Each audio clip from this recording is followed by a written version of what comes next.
People ask me sometimes what it feels like to hold a secret for half a century without knowing it was a secret at all. I never have a good answer for that. I just tell them about the quilt. I made it in the winter of 1974. I was 26 years old, living in a rented farmhouse out on Caldwell Road with my husband Danny, and a wood stove that ate through cordwood like it had a grudge.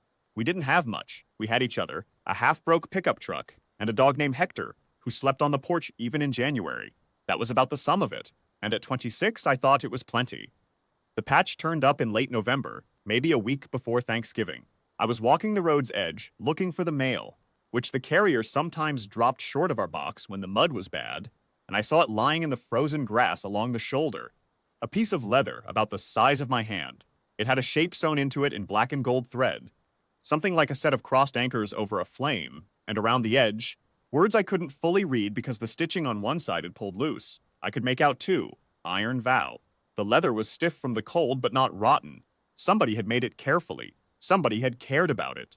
I brought it inside and set it on the kitchen table and waited to see if anyone would come looking. Nobody did. A week passed. Then two.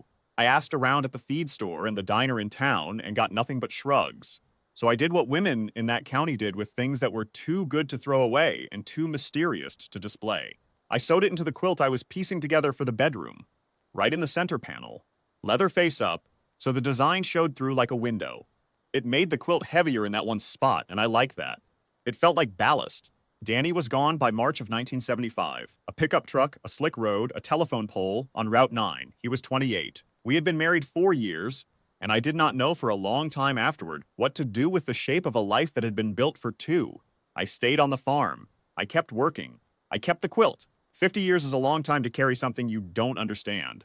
But I was never carrying it on purpose. It was just there, on the bed through 30 winters and 20 summers after that, draped over the porch railing when the weather was fine, because I liked the way it caught the light. The iron vow patch faded some. The leather softened. The gold thread went to something closer to cream, but the shape of it never left. Crossed anchors over a flame. I thought of it sometimes as Danny's, in the way you start to think of everything in a house as belonging to the person who is no longer in it. The biker stopped on a Tuesday in late August 2 summers ago. I was on the porch with my coffee, watching the light come across the field, when I heard an engine slow on Caldwell Road and turn into the gravel drive. He was a big man, somewhere in his late 50s, wearing a leather vest with patches down both sides and a beard going silver at the jaw. He took his helmet off and held it at his side and asked, very politely, if he could trouble me for some water. His bike had been running hot. I told him to sit, and I went inside for a glass and the pitcher I keep cold in the refrigerator. When I came back out, he was standing at the porch railing, very still, looking at the quilt I'd draped there that morning to air out in the breeze. He wasn't touching it. He was just looking at it, the way you look at something you were afraid you'd never see again. I set the pitcher on the rail and asked him if he was all right. He didn't answer right away. He reached out and put 2 fingers very lightly on the patch in the center of the quilt, on the crossed anchors and the faded flame, and I watched his throat move. Where did you get this? He said. I told him. The road's edge. November of 1974. The frozen grass and the stiff leather and the careful stitching coming loose on one side. I told him I'd asked around and nobody claimed it, so I put it in the quilt because it was too fine to waste. He stood there for a long moment with his hand resting near the patch but not on it, like he was warming himself at something. Then he said quietly, "Ma'am, do you know what club this is?" I told him I knew the 2 words I could read. Iron vow. He nodded slowly. He said that was his club, that it had been his club for 31 years, that the patch I was looking at was a founding chapter patch, the kind that went to the men who were there at the very beginning, before the club had chapters or bylaws or a name anyone outside a single county knew. He said there were only ever 12 of those patches made, and 11 of them were accounted for. The 12th had been lost in the fall of 1974, and they had never been able to say for certain where it went. I asked him whose it was. He took a breath. He told me the name of the man who had worn it. He said it slowly, watching my face. I had not heard that name spoken out loud in a very long time. I sat down in my porch chair because my legs asked me to. His name was Daniel Roy Marsh, my Danny. He had been a founding brother of the Iron Vow MC before I ever knew him. Before we met at a county fair in the summer of 1970, before he put away his vest and his Harley because he said he wanted something quieter, something that lasted, he had never told me, I did not know, for 50 years, that the man I married had once been one of 12 men who built something from nothing out of loyalty and road dust and a shared idea about what it meant to keep your word. The biker, his name was Walt, and he was the club's current road captain, sat with me on that porch for 2 hours. He told me things about Danny that I had never known, and things that made the man I knew make a different kind of sense. He drank 3 glasses of water and didn't say much after a while, because there wasn't much left that needed saying. Before he left, he asked if he could make a phone call. I told him to go ahead. 2 days later, on a Thursday morning, I heard them before I saw them. A low, steady sound coming up Caldwell Road from the south, building the way a storm builds, and then the first of them turned into my gravel drive, and then the next and the next after that.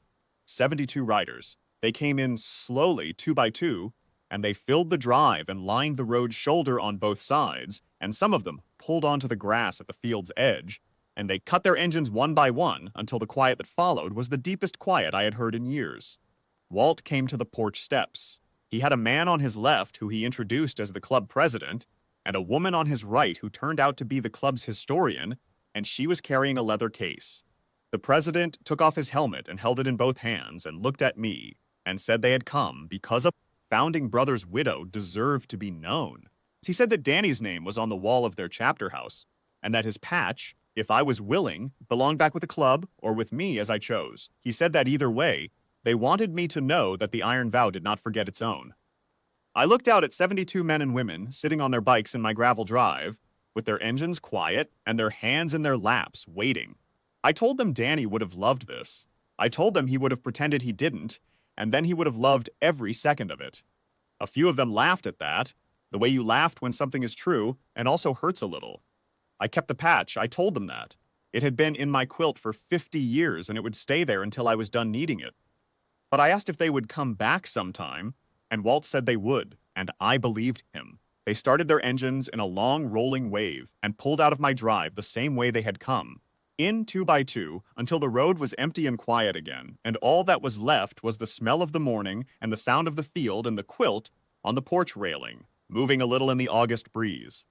I have thought about that patch 1,000 times in the years since Danny died. I never understood why I kept it. I sewed it into that quilt because it was too carefully made to leave in the cold, and because it felt like it belonged to someone who had taken care of something that mattered, and I have always believed that things made with that kind of care deserve to be treated the same way. I suppose I was right about that. I just didn't know, for 50 years, that the something it belonged to was him.